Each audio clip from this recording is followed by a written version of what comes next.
1. And let's continue. Let's go to number 20. Reread paragraph number 32. Cite words with negative connotations in the passage. Please do not use the N-word. In what way can contrast these negative words with a positive situation he is describing? Okay, so first thing you need to do is you need to look at the words that have a negative connotation. And of course, one of some of the words that Dr. King uses is he uses words like languish, filthy, roach-infested cells, suffering the abuse and brutality of policemen. So all those words have a negative connotation. And what Dr. King does is he contrasts those negative connotations with positive situations. And one of the things he talks about is white allies, or white brothers is what the term he uses. And he says, I'm thankful ever that some of our white brothers in the South have grasped the meaning of this social revolution and committed themselves to it. And then he goes through a list of names of people who have been, who've suffered along with African Americans because they believe that it is the right thing to do, ending racial segregation. Okay? So they are enduring in their resolve that racial segregation must end. I'm going to give you time to write the answer. Okay, let's look at paragraph number 27. I'm sorry, not paragraph 27. Let's look at number 27.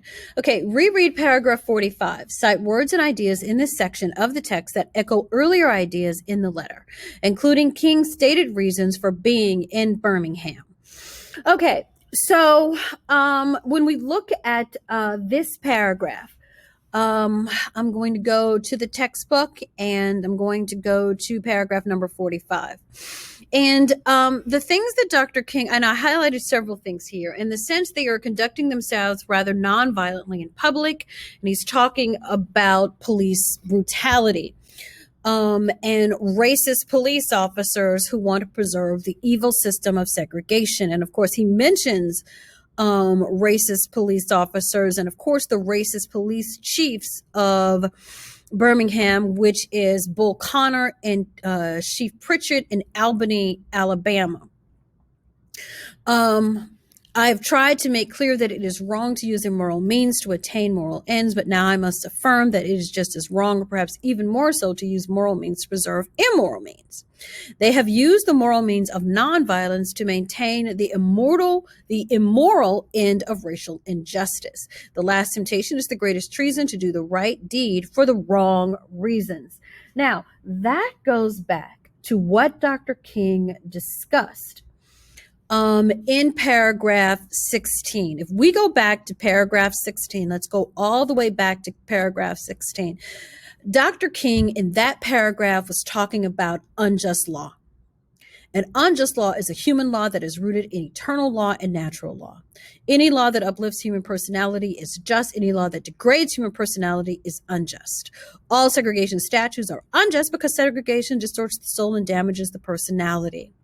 So he talks about these racist police chiefs who are using immoral means, who are using immoral means, okay, to preserve racial segregation, and they believe that they are being moral. Okay, so what Dr. King is talking about is he's talking about why he has come to Birmingham, Alabama. Okay? Racial segregation is unjust. And anyone who is in a position of authority that maintains it is unjust. They are not just. And that's why Dr. King is there. I'm going to give you time to write down your answer. Okay, we are back. Okay, kiddos, we are back. Okay, so this is the last letter from a Birmingham jail. Now, listen and listen very carefully. Please make sure that you put your answers into a Google Doc so you don't lose your answers. And if you have any questions or concerns, please email me at tcollins@ebrschools.org. Send me a message and remind in GoGuardian or in Google Meet, or speak up in class. You all have a wonderful day.